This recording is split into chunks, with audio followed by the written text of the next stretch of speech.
Bom, vamos lá para o nosso primeiro problema. Então, dada uma lista, sei lá, pezinho de 0 até n,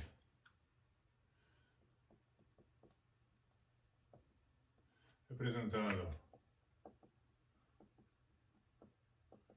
um polinômio P,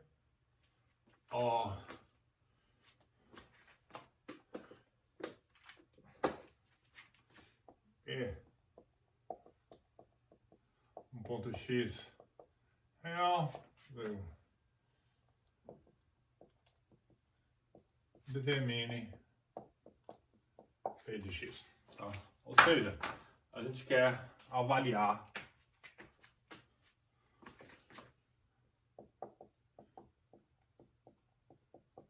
avalie P em X, tá? É isso que a gente quer fazer usando a representação do polinômio listas que a gente já tem, tá? Lembrando que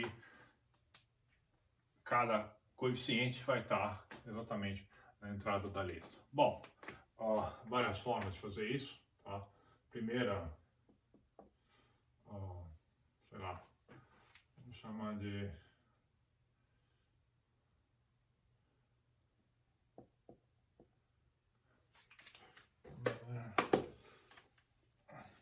evol só. Evol, receber P, que vai ser uma lista de floats, nesse caso, e recebe o que? Recebe um X, que também é um float, e a gente quer devolver um float. Tá? Vamos fazer a pior forma possível, tá? O que seria essa forma, pior forma possível? Para a gente começar, pega o grau do polinômio, Pzinho, e aí faz o quê? Bom, faz um for, certamente, tá? Precisa do que ainda?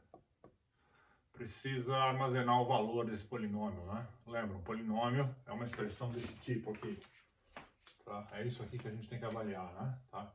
Então agora a gente está pensando em P como se fosse uma função, tá? De x, e vai ser simplesmente a soma, tá? Indo de 0 até n, de pi x aí. Tá? Então a gente precisa de uma variável para armazenar essa soma. Então, vamos fazer o nosso dumb eval com s igual a 0.0, uma variável de soma. Então aí temos aqui um for aí em range de... Bom, lembre que esse n aqui, ele tem o quê? Ele vê exatamente o grau do polinômio a mais, né? Eu vou chamar, então, se o polinômio tem grau n, eu vou chamar isso aqui de m, tá? Isso. Por quê? Porque a gente vai ter agora, então, que o m é igual a n mais 1, lembra?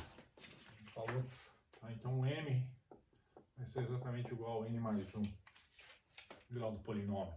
Então, a gente sabe que um polinômio de grau n tem exatamente o que? Tem n mais 1 coeficientes, tá?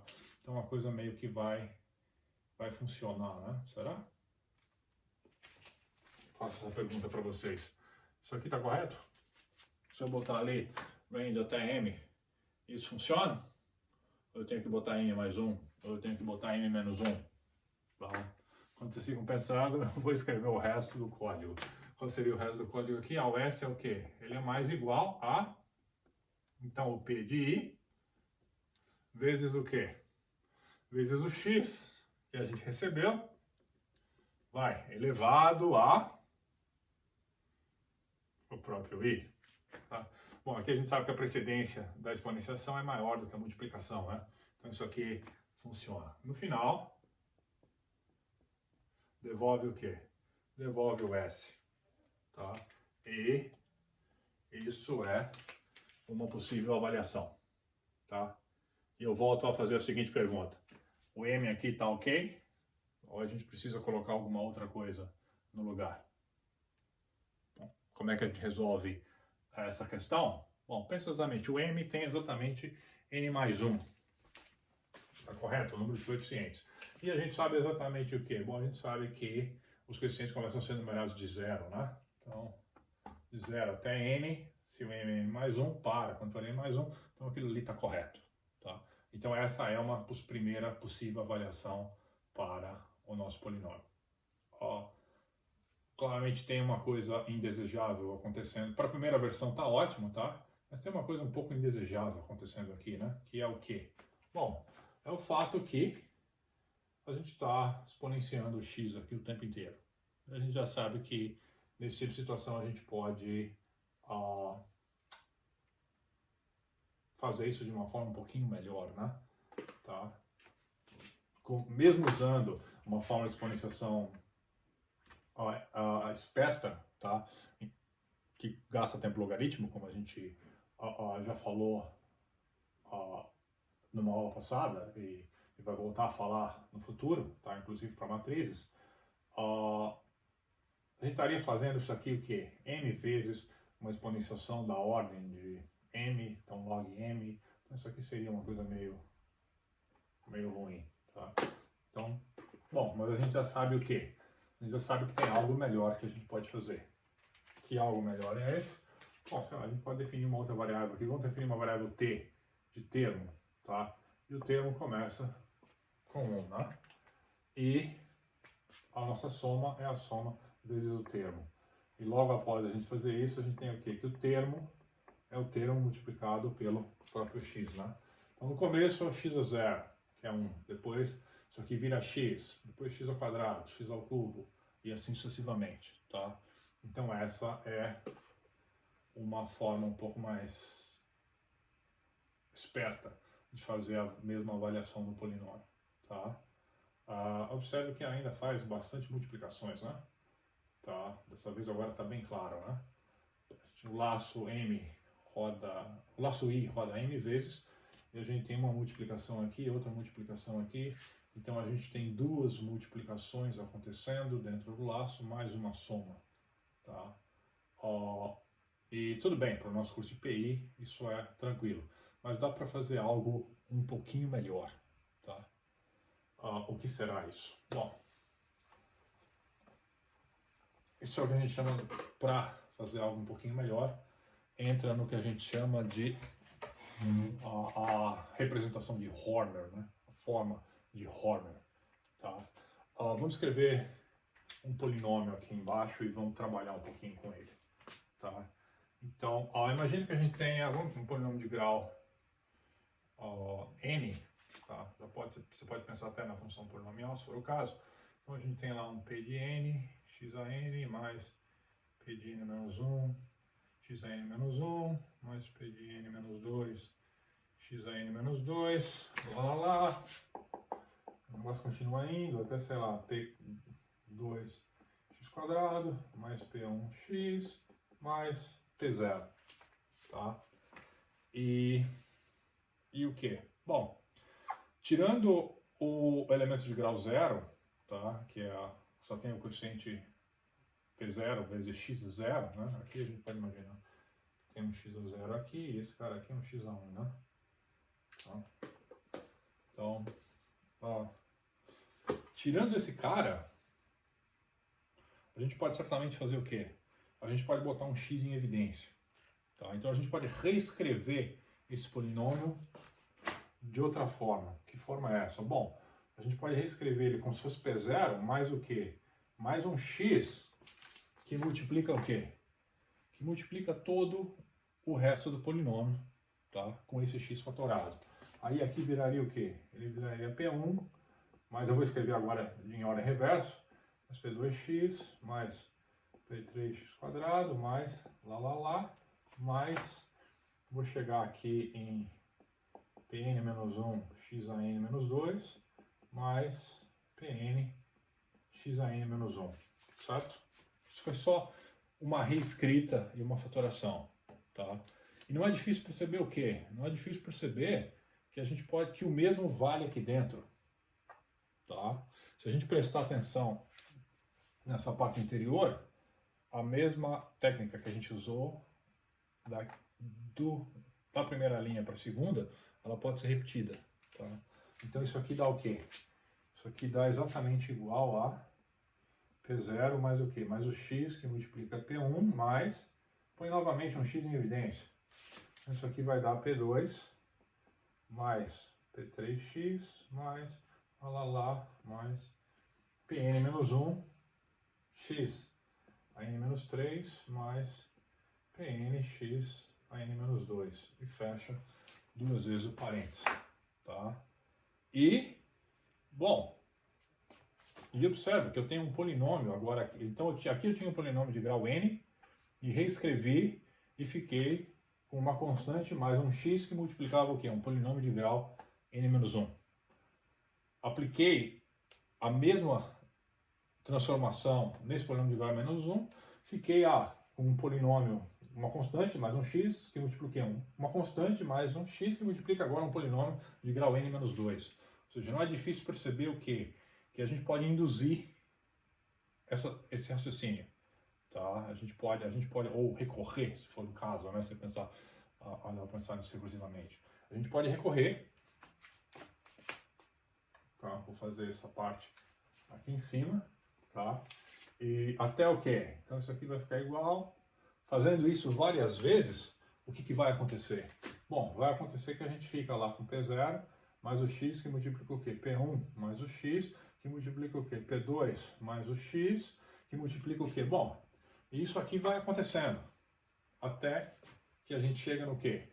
Até que a gente chega aqui num parênteses que abre e vai acontecer o quê? Vai ser P n menos 1 mais um x que multiplica quem? Bom, só vai ter uma última constante para multiplicar, né? Que vai ser o próprio coeficiente do Pn, tá? Então, eu botei muitos. Né? 1, 2, 3. 1, 2, 3. Isso, tá? Então isso é o que a gente chama da forma de Horner, tá? Então, isso aqui é a forma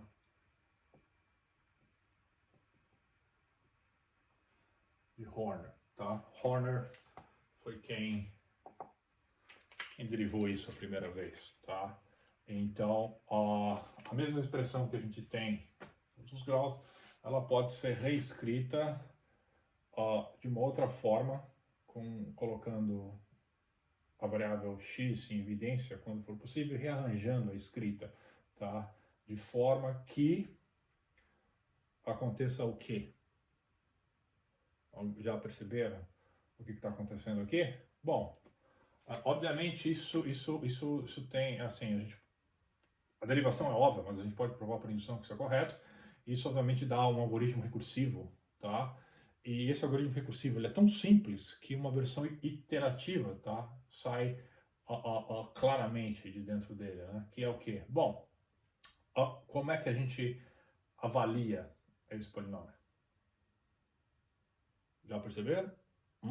Bom, o cálculo de eval que a gente fez, tanto o primeiro quanto o segundo, a gente estava basicamente nessa forma aqui, né? Tudo bem, a gente vinha avaliando de trás para frente, mas a soma é comutativa, isso é uma soma finita, né? Uma soma finita de termos, então tanto faz a gente avaliar da esquerda para a direita, da direita para a esquerda, o resultado obviamente seria o mesmo. Bom, agora a gente chegou e reescreveu o polinômio na forma de Horner, e, bom, se a gente tentar avaliar da esquerda para a direita, vai ficar interessante, dá para fazer, tá? Mas você tem um P0 mais o x do que? Para você terminar essa multiplicação, você precisa ter exatamente a avaliação que está aqui dentro do parênteses, né? Então aí sim você precisa fazer recursivamente isso aqui. Você precisa recorrer, você precisa chamar a função para esse polinômio menor, tá? Vamos fazer uma versão interativa, tá? Porque é útil a gente ver isso. A versão interativa começa como? Ela começa aqui de dentro, tá? Ou seja, a gente consegue avaliar essa expressão, tá? Pn menos 1 mais xpn. Lembra, todos os coeficientes a gente tem na lista P, tá? X é dado. E essa é uma expressão extremamente simples que a gente consegue fazer, tá? Pn menos 1 mais x, isso aqui se resolve. Bom, dado que a gente tem isso, a gente sabe que quem vai estar aqui logo em seguida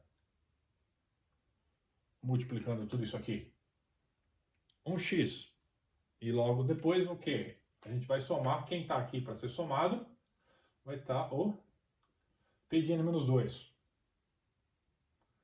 E esse cara vai ser multiplicado por um outro x, que vai somar com o P de n menos 3. E assim sucessivamente até que a gente chegue nesse último x que multiplica o polinômio de grau n menos 1 e soma com o valor zero.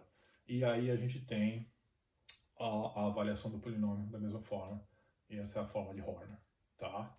A iterativa, né? Um laço faz isso, tá? Então, bom, quantos passos a gente precisa para fazer esse negócio funcionar? Quantas somas a gente vai ter? Aqui, obviamente, a gente tinha o quê? N mais 1 termos, e a gente tinha exatas N somas acontecendo, né? Bom, aqui a gente vai ter exatamente N somas também, tá? Então, bom, como é que funciona isso? Vamos escrever um código para essa outra versão evol. Vamos chamar isso aqui de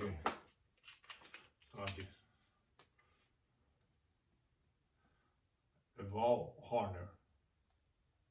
Tá? Vou botar esse aqui um pouquinho mais para cá, fazer uma tração um pouquinho melhor. Então, evol Horner. Então, aqui a gente recebe a lista P, recebe o xfloat, é a mesma coisa que a gente recebe, né? Tá, bom. Naturalmente a gente precisa da nossa constante M. Precisa mesmo dela aqui? Na verdade não, né? Eu não precisava nem no anterior, era só para a gente fazer um joguinho lá, saber se estava tudo certo ou não. Tá? A gente já sabe que pode botar quem aqui dentro? O len de P, que ele vai funcionar. Tá? E, bom, certamente a gente precisa da variável S para fazer a soma. E ela começa em 0. Precisa guardar um termo agora? Essa é a parte interessante, né? Na primeira versão a gente não guardava um termo porque a gente usava a exponenciação. Então a gente tinha lá m somas, m multiplicações e m exponenciações. Aí na segunda versão a gente trocou uma exponenciação por uma multiplicação. Então a gente ficou com m somas e duas m multiplicações. Tá? Algo que já é um pouco melhor. Nessa forma aqui acontece o quê? Bom, certamente a gente não precisa guardar um termo. Por quê? Porque no começo a soma valia 0 e aí a soma vai valer isso. Tá certo isso? Vamos ver. Como é que a gente avalia esse cara logo de cara? Alguém percebeu? Bom, fato é, a gente não precisa desse termo aqui. Tá? E, bom, quanto vale essa soma? Fica mais fácil se a gente colocar lá um parênteses aqui também, vai. Então, no fundo, com o que começa a soma? A soma começa com o P de n, tá? Que é o último valor, o coeficiente de mais alto grau que a gente tem. Tá? Então, quem é esse cara? Obviamente isso aqui vai ter um detalhe que a gente vai ter que comentar daqui a pouco, tá? Então a soma começa com quem? A soma começa com P de... Bom, e agora faz sentido a gente definir, então. Vamos definir o M de novo. M igual ao len de P. A soma começa com quem? Começa com o P de M menos 1. Tá? E aí agora, então, a gente faz o quê?